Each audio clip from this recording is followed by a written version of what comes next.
Hello everyone, welcome back to Lucky Loaders 15, and in this video we'll be previewing day one of the November meeting at Cheltenham, which is one of their spectacular race meetings outside of the Cheltenham Festival, and we really know that the jump season is underway when we reach this point, and we'll be previewing all 3 days here on my YouTube channel. So I'll be giving you Saturday and Sunday selections, and they'll be uploaded the night before the race meeting. So I'm looking forward to hopefully giving you a few winners along the way, and hopefully we can have a good meeting. So for the first race tomorrow, we go to the 1240 with the amateur race, and I like a horse here called Sky Pirate. 7-1 bookmakers at the moment, trained by John Joe O'Neill, whose yard, even though they've been in and out of form and they're normally quite hard to catch, they've been going through a pretty good spell at the moment, and they've got a good jockey booking in Patrick Mullins tomorrow, who's a very experienced amateur rider, often rides for his father in the bumper races, but he has ridden some good winners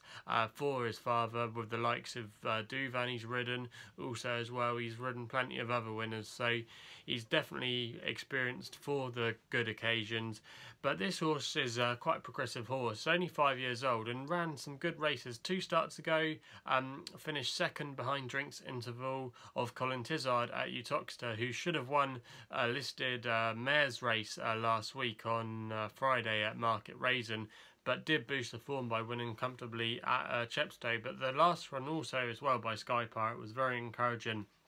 Ran second behind a horse of Tim Vaughan's called Looks Now Like Brian at Carlisle, and gave it a good race that day. That horse subsequently went and franked the form again by winning more than 10 lengths at Carlisle, and that horse is now rated 138, so it's got some good pieces of current form coming into this race. And I thought tomorrow at 7-1 with Patrick Mullins as well, but for the ride, this horse could go really close, and I think there's still a lot more to come and a lot more to offer from Sky Pirate, so I thought he could get us off to a good start tomorrow. I'm going to recommend him as an each way bet tomorrow. We then go to the 115 with a horse called Dostal Phil. Now this one is 11-4 with bookmakers at the moment, trained by Philip Hobbs.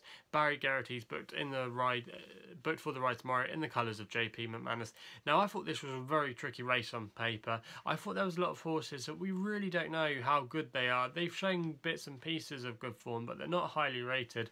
But I thought this horse was probably one that was definitely unexposed and probably had a bit more scope to improve than the others. Ran an encouraging racecourse reappearance recently at Uttoxeter behind a very good horse, I think, of the Skelton. So that wasn't a bad performance that day. And Philip Hobbs' team have been in very good form. They're operating at 21% strike rate at the moment. Currently, at the time of recording, they've had 11 winners out of their last 51 runners in the last fortnight. Obviously, they had the bad season last year with possibly a virus or something down at their stable, but they seem to be in brilliant form at the moment, and a lot of their horses are very well handicapped, and also as well are going to improve a lot this year. So I thought this one could be probably the classiest animal in the race and could be a potentially good winner, so that's going to be the selection there. We then go to the 150 for the Bet Victor Chase, and I like a horse here called Hare Breath. Now this one is 10-3 bookmakers at the moment, trained by Ben Pauling, whose yard have been amongst the winners of late. Dale Jacob was booked for the ride. This horse does like the track. It's run some good races at the track before and is a previous course winner. Goes well fresh as well, and won last year at Sandown and winning a listed chase. And probably out of all the runners in this race, you've got to say it has the strongest bit of form, and a lot of these horses are going to be lacking a run tomorrow, but I thought this horse probably had the class to win this race, off a fair mark as well of 140, and when it won on its seasonal reappearance last year, it was only off a £1 lower mark, so I think it should go really close tomorrow, and I think at the prices I would rather go with that than Bundoran currently of Tom George, so I'm going to recommend him to win that race.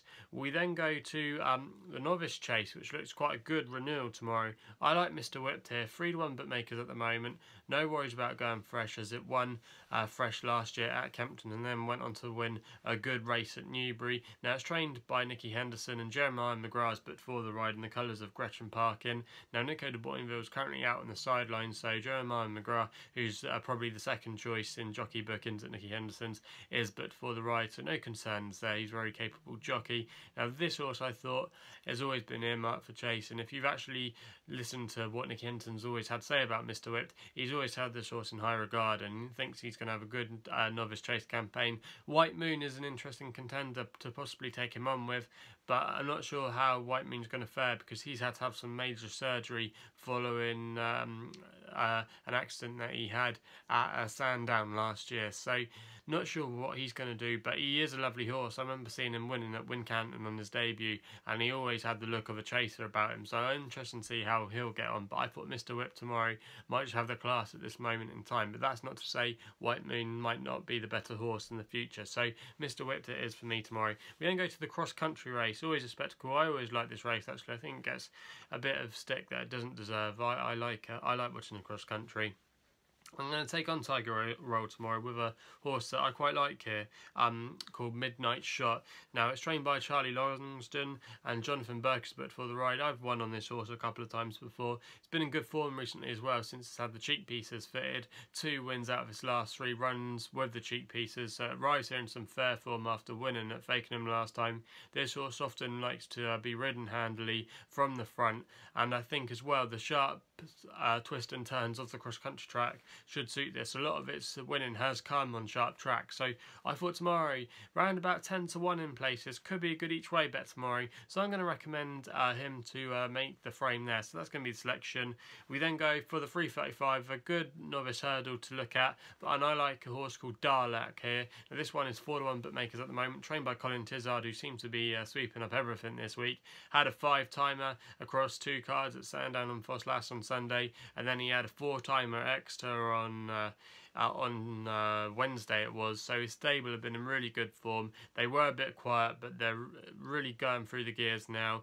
Now this horse won very impressively at Fontwell last time on its hurdle debut by 17 lengths, and it looks like it's got plenty more in the tank. Rich Johnson as well has been riding really well over the last few weeks, and I expect him to give a good ride on this horse here as well. And also as well to note, Colin Tizard normally does very well at this meeting at Cheltenham, so definitely pay attention to some of his runners tomorrow. But I think Darlac could be his best bet on the card tomorrow if I had to stick my neck out. So they're the tips for day 1 of the November meeting at Cheltenham. Maybe not as good as it first looked earlier in the week, but Saturday and Sunday looks good days racing ahead.